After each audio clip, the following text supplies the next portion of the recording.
Ok, señor de Mónaco, necesito ideas para esta nueva secuela de la franquicia La Purga. Oh, jefe, no se preocupe, tengo una idea. Yo tengo una idea. ¿Qué le parece si en esta película La Purga dura más de 12 horas? Oh, muy buena idea, muchacho, pero ¿cómo le podemos hacer? Pues estaba pensando que la historia se puede llevar a cabo en un estado de la frontera del sur, algo así como Texas, pues ahí hay caballos, vaqueros, ranchos, etc. Caballos and vaqueros. Me interesa. Síguele, muchacho. Bueno, puesto que en la actualidad nuestro país sufre de inmigración ilegal, ¿y qué tal si en la historia usamos esto para que grupos extremistas de white power usen la purga como una excusa para su agenda? Me gusta, muchacho, me gusta. Creo que podemos usar a todos los frijoleros mojados, o sea, todos esos bad hombres que son mexicanos. Bueno, señor, todos los bad hombres no son necesariamente mexicanos. Muchos de los inmigrantes ilegales son de países de América Central y también de Sudamérica. No importa, no importa. Si son ilegales de la frontera sur y hablan español, entonces todos son mexicanos. Todos son mexicanos. ¿Qué? ¿Pero qué diablos? Gringos, hijos de su...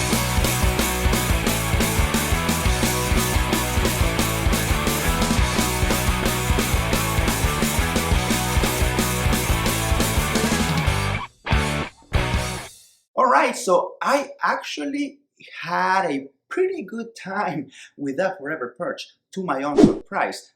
Still is not better than the first one. The first one is still the best, in my opinion, but the Forever Purge was better than the last two, at least from my point of view. Everardo Gaut does his directorial debut in this movie, and he has previous experience as a director. He directed shows such as Luke Cage, from Netflix, and also that show Bungie, which I totally recommend. And one of the things I like about The Forever Purge is the story, which was written by James DeMonaco, which, by the way, at this point, he has written the entire franchise. I'll tell you what, it's like, okay, let's take the purge to another level by making it perpetual. And yes, let's use an issue from our reality as a way to carry the story. The performances were decent,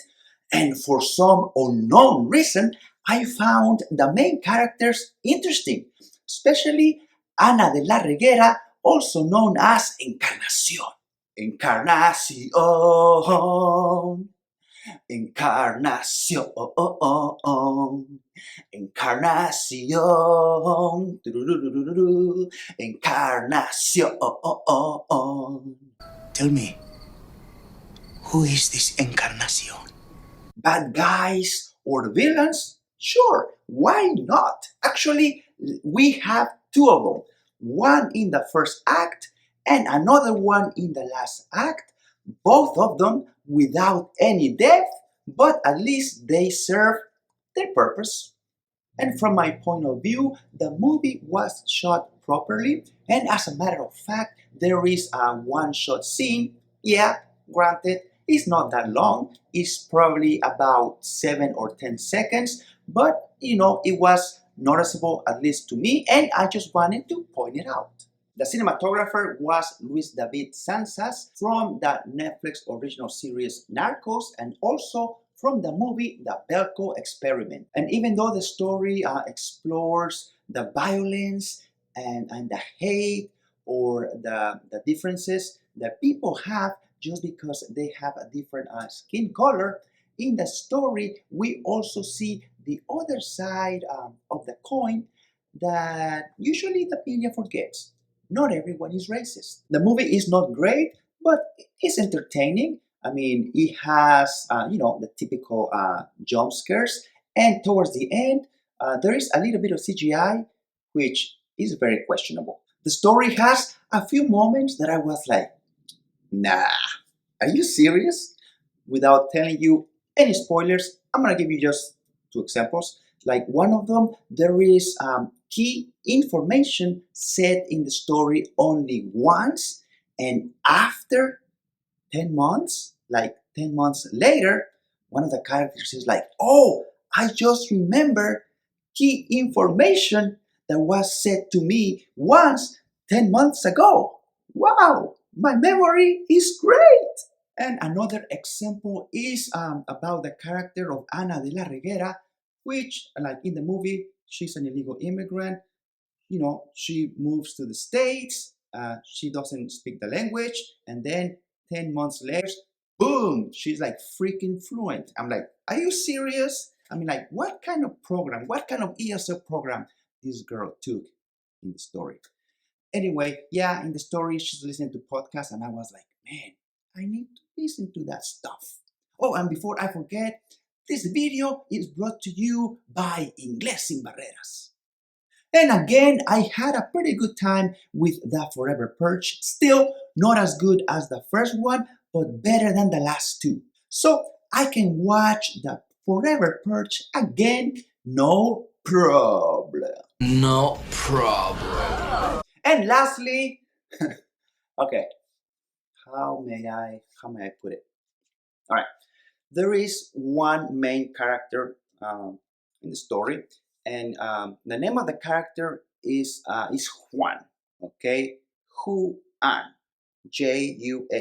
Juan. It's not one because one is one, and 1 plus 1 is 2. Okay, so it's Juan, Juan, Juan. There you go. There you go. You got it. And what about you? Have you already seen the Forever Purge? If so, please let me know down in the comments. Thank you so much for watching, and please don't forget to like and subscribe. And I am gonna see you very soon in another video. And until then,